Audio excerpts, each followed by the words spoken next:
ನಮ್ಮ ಕುಶಾಲನಗರದಲ್ಲಿ ಪುಣ್ಯಕೋಟಿ ಗೋಶಾಲೆ ಇದೆ. ಯಾರಿಗೆಲ್ಲ ಗೊತ್ತು? ಎಷ್ಟು ಜನಕ್ಕೆ ಗೊತ್ತು? ಇಲ್ಲಿ ಹಸುಗಳನ್ನು ಸ್ವಂತ ಮಕ್ಕಳಂತೆ, ಮನೆಯ ಜನಗಳಂತೆ ಅಷ್ಟು ಪ್ರೀತಿಯಿಂದ ಸಾಕ್ತಾರೆ. ನಾವೆಲ್ಲ ಮನೆಗಳಲ್ಲಿ 1-2 ಹಸುಗಳನ್ನಿಟ್ಟು ಅಯ್ಯೋ ಅನ್ನೋಂಥ ಸಮಯದಲ್ಲಿ ಇವರು 50 ಹಸುಗಳನ್ನಿಟ್ಟು ಅಷ್ಟು ಮುದ್ದಾಗಿ ಸಾಕ್ತಾರೆ.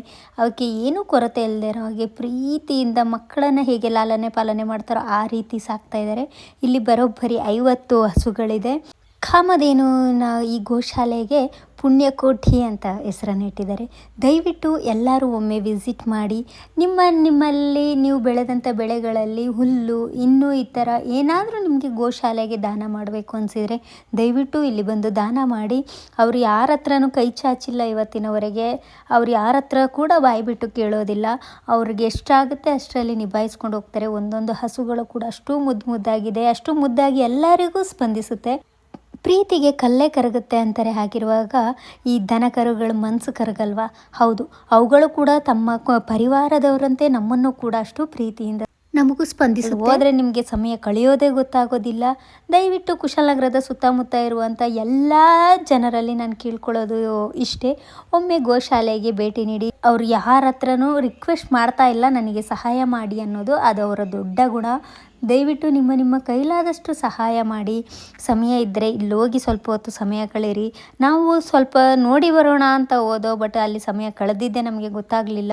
ಕಸಾಯಿಖಾನೆಗಳಿಗೆ ಹೋಗುವಂಥ ದನ ಕರುಗಳು ಹಸುಗಳನ್ನು ತಂದು ಇಲ್ಲಿ ತಾವೇ ಲಾಲನೆ ಪಾಲನೆ ಮಾಡಿ ಅವುಗಳಿಗೆ ಟ್ರೀಟ್ಮೆಂಟ್ಗಳನ್ನು ಮಾಡಿ ಸಾಕ್ತಾ ಇದ್ದಾರೆ.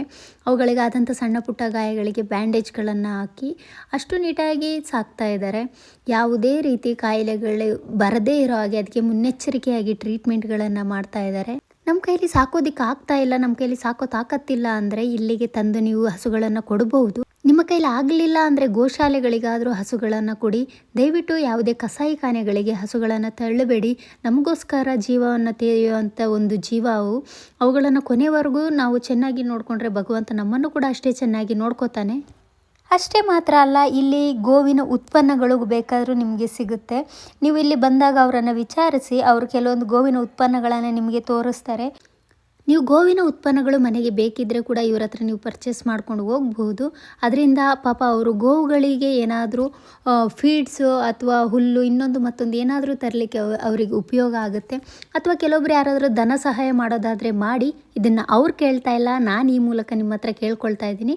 ನೋಡಿ, ಗೋವಿನ ಉತ್ಪನ್ನಗಳು ಈ ರೀತಿ ಇರುತ್ತೆ. ಧೂಪ, ಸಗಣಿ, ಬೆರಣಿ ಈ ರೀತಿ ಇವುಗಳನ್ನು ನಾವು ಮನೆಗಳಿಗೆ ಯೂಸ್ ಮಾಡ್ಬೋದು.